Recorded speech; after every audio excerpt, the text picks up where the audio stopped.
Yo acabé la ESO, pescaba por ahí por el muelle, y un día, si era buena, pues metíme en un barco. Y a ver si aquí la doña Elsa se anima. Pero estudiada, de patrona. Porque yo, por ejemplo, cuando decía que iba a ir a la mar, todo el mundo, es que es durísima, no sé qué. Y yo, sí, claro que es dura, pero a ver, yo tampoco veo a alemanes de 3 metros ir a la mar, ni echan rayos láser, son paisanos normales. Entonces, ¿por qué no vas a poder? No creo que haya trabajos para hombres ni trabajos para mujeres. Hay que ponerle ganas y actitud y ya está. De hecho, la guaja mía, en la escuela, tienen que enseñar yo lo que yo un poco la tierra y la mar. Cuidado. A mí la mar es otro mundo. No sé, a mí y en mi vida. Mi padre ya era marinero y luego pues yo lo mamé con él. Empecé a pescar aquí en 2006, pero trabajando en la hostelería. 1.000 millones como Adu, que vengan. Luego aquí pierdes la noción del tiempo. Aquí se te pasa el día y a veces que no mires ni el reloj. Que habrá quien no lo quiere y prefiere estar en una oficina. Yo me gusta más estar al aire libre. Luego aparte yo en fin de semana cojo la caña todavía. Es una pasada.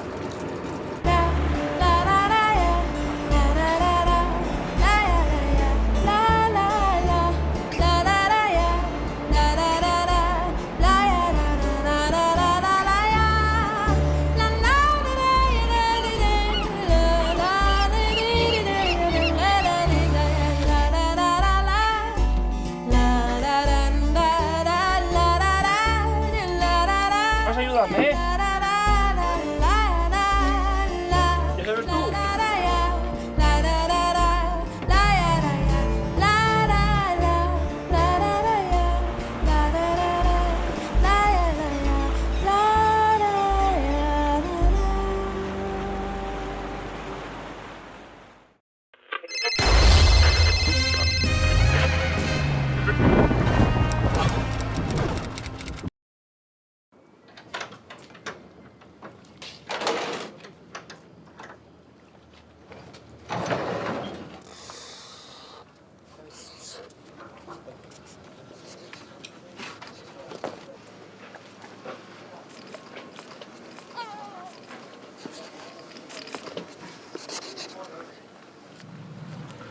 Yo acabé la ESO, pescaba por ahí por el muelle, y un día, si era buena, pues metíme en un barco. Y a ver si aquí la doña Elsa se anima. Pero estudiada, de patrona. Porque yo, por ejemplo, cuando decía que iba a ir a la mar, todo el mundo, es que es durísima, no sé qué. Y yo, sí, claro que es dura, pero a ver, yo tampoco veo a alemanes de 3 metros ir a la mar, ni echan rayos láser, son paisanos normales. Entonces, ¿por qué no vas a poder? No creo que haya trabajos para hombres ni trabajos para mujeres. Hay que ponerle ganas y actitud y ya está. De hecho, la guaja mía, en la escuela, tienen que enseñar yo lo que yo un poco la tierra y la mar. Cuidado. A mí la mar es otro mundo. No sé, a mí y en mi vida. Mi padre ya era marinero y luego pues yo lo mamé con él. Empecé a pescar aquí en 2006, pero trabajando en la hostelería. 1.000 millones como Adu, que vengan. Luego aquí pierdes la noción del tiempo. Aquí se te pasa el día y a veces que no mires ni el reloj. Que habrá quien no lo quiere y prefiere estar en una oficina. Yo me gusta más estar al aire libre. Luego aparte yo en fin de semana cojo la caña todavía. Es una pasada.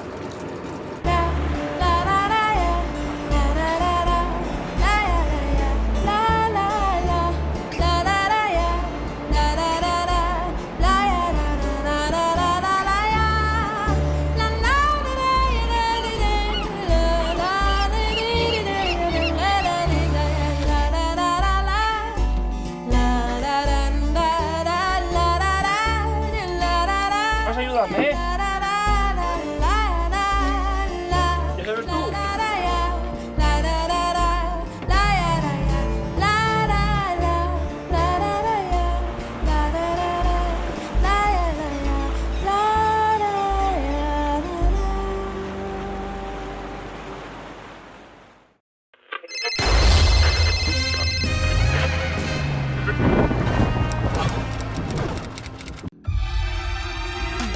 Subimos a lo más alto para llegar hasta ti. Boxon 3 Comunicación Natural. Colaborador oficial de la Semana Negra de Gijón.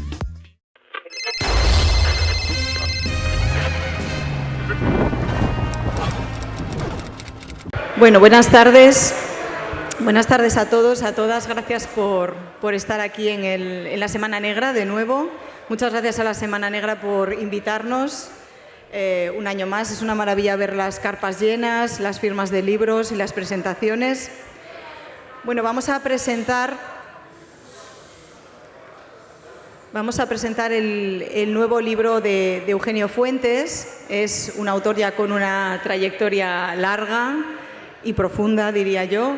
Es un libro que se titula Perros mirando al cielo y es un libro que ocurre en estos momentos o quizá casi, digamos, más bien hace unos 2 años, que está muy relacionado con lo que hemos vivido con la pandemia del coronavirus y ahora nos irá comentando. Voy a dar un par de pinceladas de la historia y después bueno, pues le iré haciendo algunas preguntas para que nos vaya contando un poquito más de esta historia. Bueno, la historia ocurre cuando un médico de urgencias, muy cansado, muy quemado, muy deprimido, diría incluso, por la primera hora de la pandemia, por toda la situación que hay en los hospitales, se va a Breda. Breda, para los que hayáis leído la serie Ricardo Cupido, es un lugar de Extremadura, que es de donde viene Eugenio, y se va a esta pequeña ciudad, pues un poco buscando descansar, buscando el descanso después de lo que ha ocurrido en la pandemia. Y allí, pues como toda buena novela negra, lo asesinan. Entonces, yo la primera pregunta que te quería lanzar, Eugenio, es si hacer una novela negra en el tema del coronavirus, sobre todo un poco cuando se estaba saliendo, más o menos, es un poco para desmentir esto de que íbamos a salir mejores, ¿no? Porque directamente es como salimos iguales, por lo menos, y no peores, porque en el momento que nos desconfinamos ya hay un asesinato, por ejemplo, el de este médico, no sé. Bueno, buenas tardes. Y antes de contestarle a Noemí, a quien tengo el placer de saludar, la he conocido 5 minutos antes, aunque teníamos algunos vínculos indirectos, y leí un cuento suyo espectacular que ya me gustaría haber escrito. Pero antes de contestar la pregunta, Gijón lo asocio de manera inevitable y de manera emotiva a Domingo Villar. La última, hace 2 años, cuando estuve aquí en Gijón, tuve la suerte de conocer a Domingo, el mejor de todos nosotros. Cuando hablo de nosotros, hablo de la gente que escribimos novela negra en España. Y bastaron unas pocas horas de risas, porque fue muy divertido. Muchas veces la confianza, la intimidad con la gente no depende del tiempo que compartes con esa gente, te bastan unas horas para que alguien te seduzca, te deslumbre o te convenza, y sin embargo podemos estar años al lado de otras personas y no llegar a sentir lo mismo que sentimos por determinados. Y entonces, pues, Gijón es inevitable que me acordara de Domingo Villar y quería recordarlo antes de comenzar a hablar yo de mi novela. Perros mirando al cielo efectivamente trata de la pandemia, pero no trataba de la pandemia. El primer capítulo de la novela partía de una situación paradójica. Yo en aquellos momentos, antes del terrible marzo de 2020, que algunas veces tengo la sensación de que lo hemos olvidado, cuando fue una de las experiencias emocionalmente más intensas por las que yo he pasado, cuando estábamos encerrados en casa como si hubiera una catástrofe nuclear. ¿Quién nos puede encerrar en casa? Si es un derecho fundamental, un virus, ¿no? Entonces era una situación tan tremenda que era inevitable que se colara en mi libro. Pero yo no estaba escribiendo un libro sobre la pandemia. Había comenzado a escribir una novela, como todas mis novelas, sin planificar ni quién es el asesino ni nada, sino 3 o 4 personajes en una situación dramática, que eso es lo bonito, porque yo no entiendo, cada uno escribe sus libros como mejor puede y como mejor sabe. Yo sería incapaz de estar dedicado 2 años a escribir un libro que ya sé cómo va a terminar, qué personajes hay. Siempre parto de 3 o 4 personajes en una situación dramática, un conflicto, y digo, bueno, voy a ver qué puedo averiguar de mí, del mundo que me rodea, a partir de esta situación. Y la situación era el primer capítulo, y como está en la página de la editorial, no hago spoiler, si la cuento muy brevemente. Una pareja muy distinta, 2 jóvenes que se quieren muchísimo, están profundamente enamorados. Él un poco macarrilla, tatuajes y tal, la chica más fina, más cursi, pero a pesar de esas diferencias tienen esa sintonía que a veces hay entre personas muy distintas. Van en coche conduciendo por una carretera, una de esas carreteras interiores de la España interior, una de esas carreteras de asfalto áspero, rugoso, no siempre bien señalizadas, que pueden llegar a ser un poco amedrentadoras, y ya lo he dicho en otro sitio, que hoy día alguien va conduciendo por esas carreteras a las 4 de la mañana después de una noche de fiesta y no se va a encontrar la chica de la curva, se va a encontrar el ciervo de la curva, porque se da una paradoja. En la España interior, que no es Gijón, a medida que han ido desapareciendo los humanos y los pueblos se han quedado más vacíos, las casas de campo donde antes había familias que cuidaban el ganado, que cuidaban de las maquinarias, se han ido quedando desiertas, ya no hay mastines, ya no hay gente allí viviendo, y la fauna, los animales han venido a ocupar el lugar que han dejado los humanos. Los jabalíes están llegando a los extrarradios de las ciudades, lobos, así, ¿no? Y entonces chocan, esta pareja choca con una vaca, la chica muere de manera un poco brutal con el choque de la vaca, y el chaval, su pareja, la chica está embarazada, y su pareja, cuando se recupera del accidente, dice: ¿de quién es la vaca? Voy a buscar, de manera que para mí eso ya era una situación de felicidad. Para mí era una promesa tener esos 3 personajes, esos 2 personajes y un tercero desconocido, un muerto, alguien culpable, un superviviente y un detective. Era una promesa de placer, porque durante 9 meses me daba la oportunidad de preguntarme quién es el dueño de la vaca, indagar, preguntar, y dije: vale, qué fantástico tener este proyecto para escribir durante 9 meses. Y cuando estaba con ese capítulo escrito, se mete la pandemia, nos confina. Yo vivo en un apartamento que ni siquiera tiene un balcón, pero tenía, en aquella situación de espera y de encierro, tenía una libertad condicional. No tenía ni un patio carcelario, pero sí tengo un perro, y salía 15 minutos por la mañana y 15 minutos por la tarde a caminar. Y este perro siempre va mirando al suelo a ver qué es lo que come, va oliendo orinas de una hembra, va como todos los perros. Y cuando íbamos por la calle desierta, por los semáforos que apretábamos con la llave para no tocar el botón, cuando solo se oían ambulancias, ¿no? Cuando aquello era tan tremendo que a las 8 de la tarde se nos humedecían los ojos a mucha gente, porque era el único contacto que teníamos con la vecina del otro lado de la avenida, que nos dirigía la coreografía para tocar las palmas, o para... En aquel momento, cuando yo salía con mi perro, me miraba diciendo: ¿dónde está la gente? ¿Dónde están los coches? ¿Dónde están las personas a quien ladrarle, o los dueños?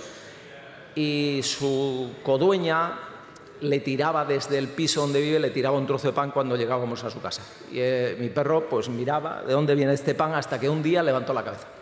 Levantó la cabeza y vio que la gente estaba en el cielo, que la gente estaba en lo alto. Yo estaba escribiendo mientras tanto la novela, y a mí me cuesta muchísimo encontrar los títulos de las novelas. De hecho, alguna vez, en alguna ocasión, he tenido la novela escrita y le daba 5 títulos a la editorial para que me dijera el título, porque no me convencía ninguno, o pidiéndole a los amigos título. Y aquí lo vi claro: Perros mirando al cielo. ¿Por qué? Porque me parecía que el título, a mí me gusta ese título, me parecía que era una metáfora perfecta de lo que es la condición humana. Somos como perros. Es decir, los seres humanos tenemos un componente biológico y estamos atados al hambre, a la sed, al erotismo, a la pelea con otro perro, a los machos alfa o las hembras alfa, no sé cómo llamarlo, al mandar, a que yo paso delante, sí, por delante de ti, apártate que voy yo, ¿no? Y estamos sujetos a los instintos más primarios, pero de vez en cuando tenemos algo dentro que nos toca la trascendencia y nos obliga a mirar y decir: la vida no puede ser solo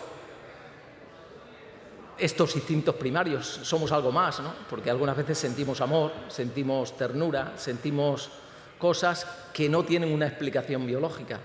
Para mí es una frase un poco optimista, Sí, digo, sí. Volviendo a la pregunta que te hacía de lo de salir peores o mejores, de elegir Sí. el momento de la pandemia, y sin embargo decir: no, salimos y vuelven los asesinatos, vuelve la condición humana o la condición humana animal, ¿no? Vamos a ponerlo con el guión. Se vuelve a imponer, y sin embargo sí. tienes esta otra visión también un poco de pensar, Esperanzadora. de mirar hacia el cielo, ¿no? De levantar un poco la vista y ver un poquito más allá, ¿no? Es que yo soy optimista. Creo que lo que nos salva son las miradas al cielo, ¿no? Que lo que nos salva de la guerra, que lo que nos salva de eso es el contacto, que ahora nos hayamos conocido hace 5 minutos y sintamos el placer, o que vengas a Gijón y encuentres a una persona a quien estimas y estás a gusto, y eso es lo que nos salva. Y entonces se metió la novela ahí, se metió la historia de la pandemia, pero ¿cómo no iba a escribir sobre la pandemia? Y entonces... aparece Santiago, ¿no? Claro, aparece un médico que viene a Breda, había pasado allí su primer encuentro, su primer momento de trabajo, había venido a trabajar 20 años antes, y aparece el pasado. Y entonces ya dije, vale, ya no solo tengo 9 meses de escritura, es que con todos estos elementos va a ser un doble disfrute. Y ya la novela iba sola, es que caminaba sola porque tenía los 2 raíles, tenía el motor de la pandemia y tenía el motor detrás de la escritura, y me faltaba lo que tanto busco cuando escribo, ¿no? Que es la emoción y sobre todo la estética. Si yo tuviera que hacer un ranking, no sé tú también como escritora, de los valores literarios de cualquier novela, negra o no negra, yo pondría, si tuviera que hacer los 5 elementos constitutivos de un relato, de la narrativa, la acción, la violencia, todo esto tan connaturado a la novela negra, lo pondría en la parte más baja. Por encima de la acción pondría la intriga, el enigma, el misterio. Ya sé que el misterio está como desprestigiado y que la acción hoy día impera más que el misterio. Por encima del enigma pondría los personajes, porque creo que no hay gran novela, o por lo menos las novelas que a mí me gustan son novelas de grandes personajes. Todas las novelas que me gustan, siempre pienso que hay detrás un personaje, más que la historia, porque historias nos han contado a todo el mundo en el bar, nos han ocurrido historias fantásticas, luego hay que escribirlas, claro, y hay que darle unos personajes que las sostengan. En tercer lugar pondría a los personajes. Por encima de los personajes, es decir, en segundo lugar dentro de ese ranking de componentes narrativos, pondría la emoción, porque no sé si es la edad, pero por la noche cuando me pongo cansado, cuando nos ponemos en casa a ver una película o una serie, lo que más quiero es que me conmuevan, que me emocione. A mí me gusta mucho la palabra conmover, porque es emocionarte con los demás, con alguien, ¿no? Que puedas además compartir esa emoción, oye, tal. Y sin emoción parece que discursos o sermones o ideologías y todo esto ya me aburre tanto que quiero que me conmuevan, que haya un golpe de efecto en un cuento y de repente digo, que me toquen las emociones, porque no hay nada más bonito que la emoción.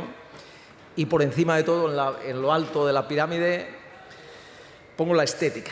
La estética sin un estilo bonito, sin la palabra correcta, adecuada, sin una forma, sin errores, sin confusiones. Me parece que es como tener una gotera en el tejado si no tenemos una parte muy cuidada del lenguaje, ¿no? Yo creo que esto se ve sobre todo en las atmósferas que dibujas, ¿no? Yo creo que las atmósferas y también un poco... diría el clima, incluso lo diferenciaría, ¿no? En este momento, o en el momento que ocurre la novela, hay una atmósfera muy especial, muy particular.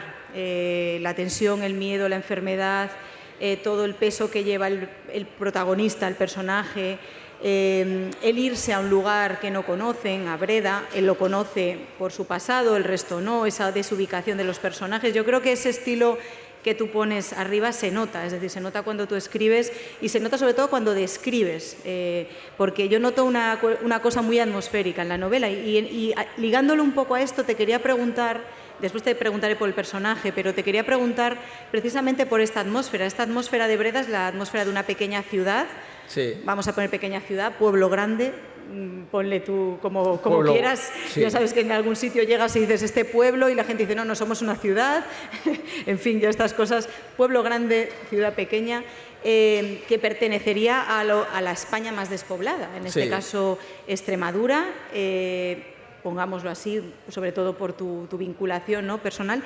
¿Qué crees? Te lo habrán preguntado muchas veces esta denominación de la novela negra urbana y la novela negra, yo no diría rural, pero sí de lugares pequeños. ¿Crees que hay ventajas o tú encuentras ventajas a la hora de escribir sobre estos pequeños lugares, ventajas incluso narrativas, me refiero, a la hora de plantear las tramas, los personajes, porque evidentemente tiene unos componentes muy diferentes ubicar esta historia en Madrid. Sí. Y bueno, ya no te digo la pandemia en este momento, que precisamente esta gente huía de Madrid, es decir, ahí se ve muy bien. Uy, si alguien ha caído, espero que esté bien.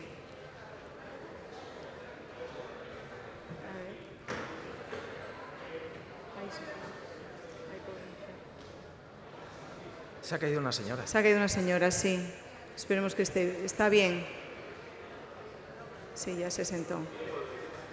Bueno, nada, lo siento, que esté bien. Bueno, pues que precisamente en los personajes se ve, muchos han huido de estas grandes ciudades a esos lugares, ¿no? Sí. Entonces, ¿crees que tiene alguna ventaja narrativa o tú la encuentras o es simplemente que tú te sientes más cómodo porque son los lugares que más conoces, los lugares pequeños? Bueno, yo me siento más cómodo porque es el lugar que conozco. No todas mis novelas están ambientadas ahí, ¿no? Contrarreloj me fui a Francia, ni siquiera en el país. Sí, Cuerpo a cuerpo me fui a la costa, una ciudad de costa que no queda nominada. Piedras Negras la ambienté en Toledo. Sí. Pero sí me siento cómodo. Ahora, también me pasó con eso. Decía Javier Marías hace un par de meses, que posiblemente lo recordarán, que ahora está de moda escribir sobre 3 o 4 temas y uno de ellos es la España vaciada. Y todo el mundo quiere escribir porque está de moda, ¿no?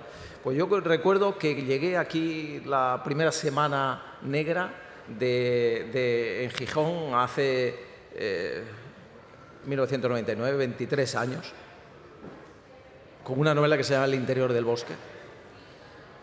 Y estaba un escritor estadounidense que escribió Perdita Durango, no sé si recuerda alguien el nombre. Sí, había una película, ¿no? Se hizo una película después de Perdita Durango, sí. Tenía mucho éxito por entonces y Paco Ignacio Taibo, que no está por aquí, me lo presentó y dijo, Eugenio Fuentes y tal, escritor de thriller rural, le dijo en inglés, thriller country o algo así. Yo me quedé un poco sorprendido, nunca había oído la palabra novela negra rural, ni me lo había planteado, ¿eh? No, esto no es ni bueno ni malo, o sea que yo no... Si aparece una vaca, es rural. Efectivamente, y dije, vale, pues escribo novela negra rural. Parece que la novela negra, una de las características que dicen es que es urbana. Es verdad que casi siempre ha sido urbana. Bueno. Pero estaba antes toda la novela anglosajona que ocurría en la campiña inglesa. Sí, yo no estoy muy de acuerdo precisamente, sí, pero... Y entonces, durante algún tiempo, parece que era un desprestigio escribir novela negra que no fuera urbana. Yo seguí escribiendo de verdad lo digo con toda humildad, pero con la misma firmeza, porque es el lugar donde me sentía cómodo. Seguí escribiendo novela negra en Breda, muchas historias desarrolladas en Breda. Ahora parece que es ventajoso, por lo que tú dices, se fue Llamazares a Extremadura, un montón de gente, supongo que Asturias también, con la pandemia se ha venido y después se ha seguido viniendo, ¿no? Y se han asentado en zonas rurales y entonces parece que ya no es raro, pero en su momento era raro, ¿no? Era raro, ahora está normalizado, incluso es una moda. Yo escribo ahí en ese lugar porque es el lugar donde me siento bien, donde soy el dueño y señor de Breda, soy una ciudad, pueblo grande, 12.000, 15.000 habitantes, un poco como Yognapatafa de Follner, y soy dueño y señor, soy tan dueño y señor de toda la gente que vive allí que cuando alguien me cae mal lo mato y ya está, ¿no? O si necesito que venga alguien, como en esta novela, traigo un médico de Madrid y viene allí a Breda y lo empadrono y hago que se quede o no se quede, o Senda en Mistralia, una chica que viene porque es ingeniera de los molinos eólicos y se queda porque conoce a un detective y se quedan allí. Y bueno, pues soy dueño y señor de ese territorio y estoy encantado bueno, sobre todo, ya no bromeando, a mí me da libertad, me da muchísima libertad.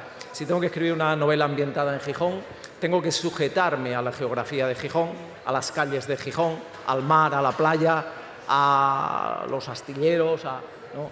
Y sin embargo, en Breda ya no tengo tanta libertad porque he ido configurando el territorio, ya no me quedan huecos, me quedaba un hueco y puse una sierrita allí que se llamaba Sierra Ufana, pero sí soy libre para empadronar, para ambientar, para crear, sobre todo libertad, me da libertad. Quería que nos hablaras un poquito de Santiago, del protagonista, porque yo creo que ahí hay un homenaje muy claro a los profesionales sanitarios, ¿no? O sea, Sí. Santiago es un médico vocacional, es un tipo que ha estado en primera línea, es un tipo que se ha batido el cobre, que ha tomado decisiones muy difíciles. Sí. Y las decisiones difíciles nunca sabes si las tomas bien, porque no son solo difíciles en sí mismas, sino que también lo son si son o no justas. Y todos sabemos lo que ocurrió, ¿no? Con los triajes y todo esto, ¿no? Entonces, pero yo creo que hay un homenaje muy claro, Sí. porque has elegido un protagonista que verdaderamente cuando lo matan te joroba. O sea, dices, a la gente buena le pasan cosas malas. Sí. Eso lo sabemos. El que piense lo contrario no conoce la vida, ¿no? Y yo creo que Santiago es una persona buena a la que Sí. le pasa algo malo, pero que hay un homenaje además ahí muy claro. Háblanos un poco de Santiago, ¿cómo surgió? Bueno, antes os decía que no sé escribir novelas y no creo en los personajes que sustentan la historia. Si no creyera que hay un personaje en el chico que sobrevive al accidente de la vaca y solo fuera una función mobiliaria, como en algunas novelas encuentras, que los personajes son estereotipos como muebles, ¿no? Y ahora pongo la cómoda, la pongo en la entrada de la casa para poner el sombrero y el paraguas, y en el otro sitio pongo la cama, en el dormitorio, y así algunas veces te encuentras, nos hemos encontrado todos, también a lo mejor lo he hecho yo, novelas donde los personajes son estereotipos al servicio. Yo no quiero eso, persigo no hacer eso. Luego ya el lector es el que tiene que decir si lo consigo o no. Y Santiago, que además se llama de apellido Hidalgo, efectivamente es una gran persona, es una buena persona. Quería hacer un homenaje a los sanitarios. Yo creo que los sanitarios y los profesores. Lo que pasa es que los profesores no han tenido todo el homenaje que sí han tenido los sanitarios. Los profesores, cuando volvieron en septiembre sin saber lo que iba a pasar después del verano de la pandemia, que todavía estábamos en plena pandemia y la gente sin vacunar, cuando se metieron en un aula con 25 chavales, tenían una valentía que está sin reconocer todo lo que significaba. Los médicos y los sanitarios fueron lo mejor en aquellos tiempos, en aquellos meses.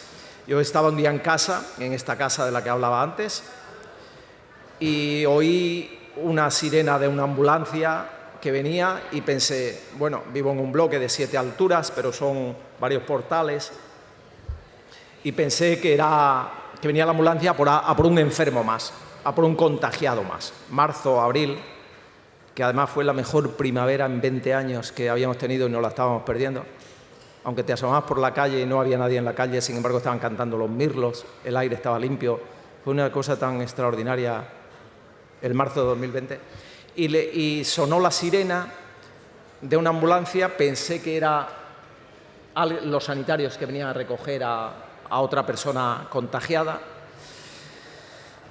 Y lo que era el coche de detente y ayuda, pusieron los altavoces, callaron las sirenas y empezó a sonar la música de Fofó, Miliki, de los payasos, cumpleaños feliz, porque venían a felicitarle el cumpleaños a un niño de 5 o 6 años, un chavalín del bloque, que no podía ir a celebrar el cumpleaños al colegio con sus amigos, y entonces se lo celebran así.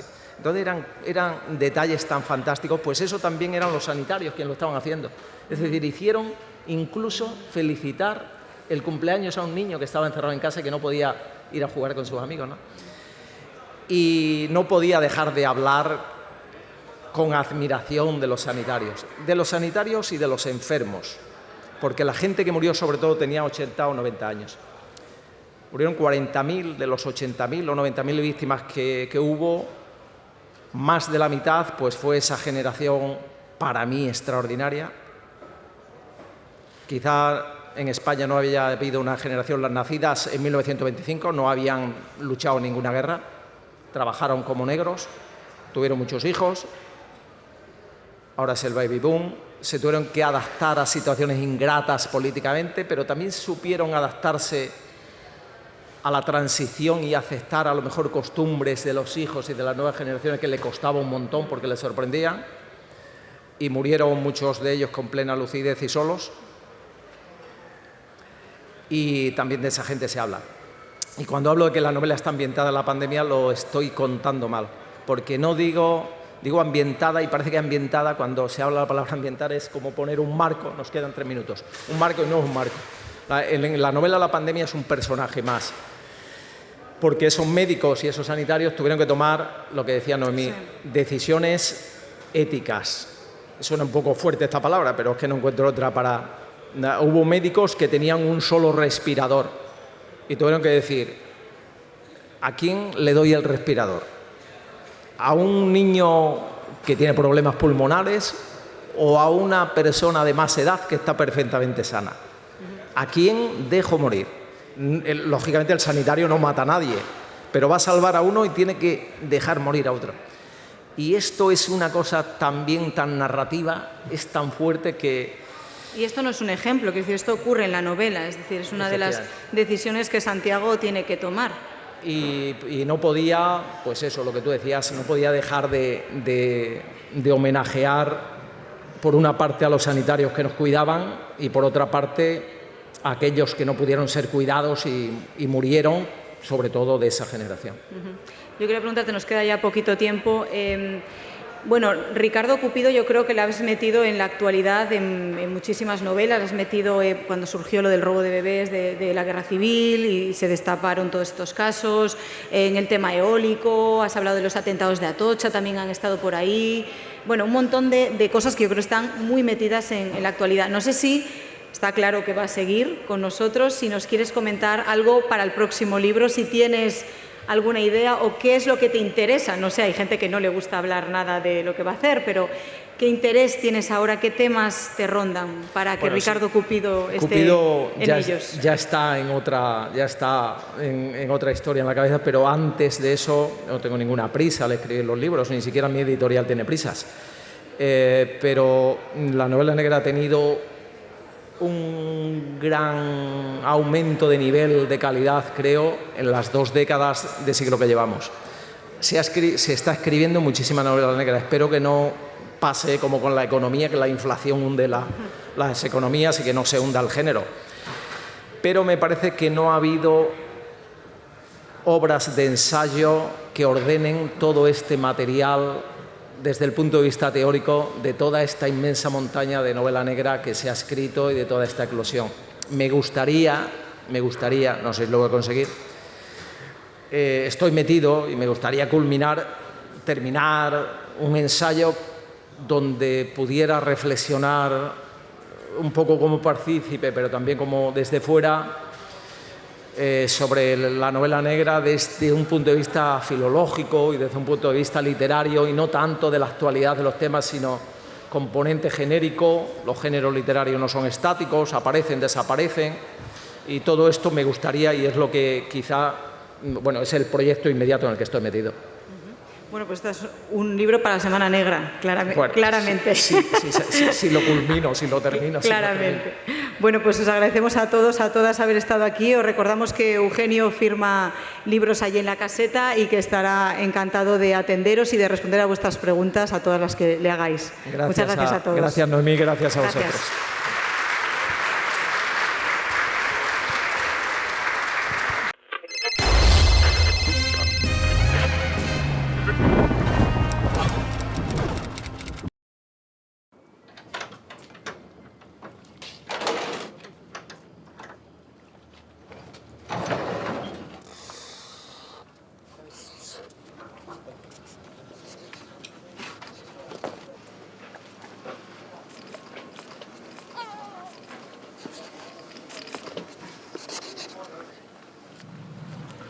Yo acabé la ESO, pescaba por ahí por el muelle y un día, si era buena, pues metíme en un barco. Y a ver si aquí la doña Elsa se anima, pero estudiada, de patrona. Porque yo, por ejemplo, cuando decía que iba a ir a la mar, todo el mundo, es que es durísima. Y yo, sí, claro que es dura, pero a ver, yo tampoco veo a alemanes de 3 metros ir a la mar, ni echan rayos láser, son paisanos normales. Entonces, ¿por qué no vas a poder? No creo que haya trabajos para hombres ni trabajos para mujeres. Hay que ponerle ganas y actitud y ya está. De hecho, la guaja mía, en la escuela, tenían que enseñar yo lo que yo un poco la tierra y la mar. Cuidado. A mí la mar es otro mundo. No sé, a mí y en mi vida. Mi padre ya era marinero y luego pues yo lo mamé con él. Empecé a pescar aquí en 2006, pero trabajando en hostelería. 1000 millones como Adu, que vengan. Luego aquí pierdes la noción del tiempo. Aquí se te pasa el día y a veces que no mires ni el reloj. Que habrá quien no lo quiere y prefiere estar en una oficina. Yo me gusta más estar al aire libre. Luego aparte yo en fin de semana cojo la caña todavía. Es una pasada.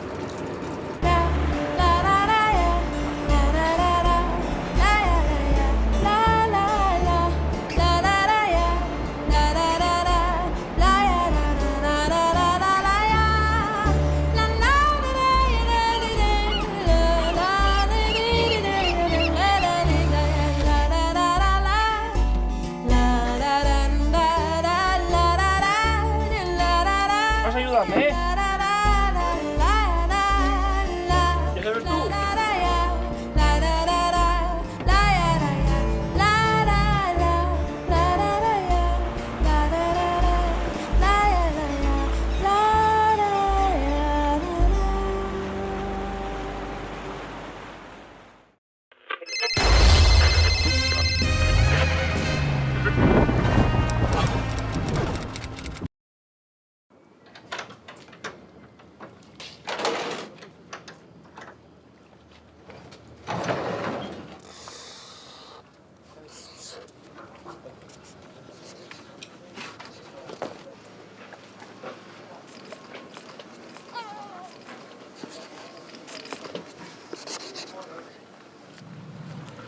Yo acabé la ESO, pescaba por ahí por el muelle, y un día, si era buena, pues metíme en un barco. Y a ver si aquí la doña Elsa se anima.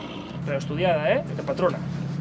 Porque yo, por ejemplo, cuando decía que iba a ir a la mar, todo el mundo, es que es durísima. No sé qué. Y yo, sí, sí, claro que es dura, pero a ver, yo tampoco veo a alemanes de 3 metros y a la mar. Ni echan rayos láser, son paisanos normales. Entonces, ¿por qué no vas a poder? No creo que haya trabajos para hombres ni trabajos para mujeres. Hay que ponerle ganas y actitud y ya está. De hecho, la guaja mía, en la escuela, tienen que enseñar yo lo que yo un poco la tierra y la mar. Cuidado. A mí la mar es otro mundo. No sé, a mí y en mi vida. Mi padre ya era marinero y luego pues yo lo mamé con él.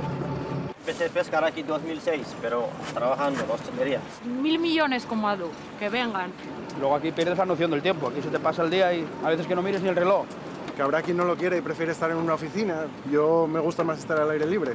Luego aparte yo en fin de semana cojo la caña todavía. Es una pasada.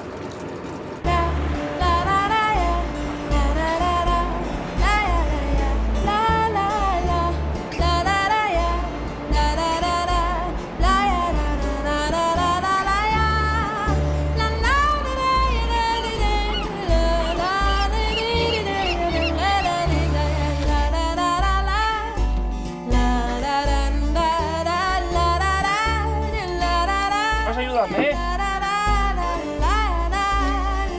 ¿Ya sabes tú?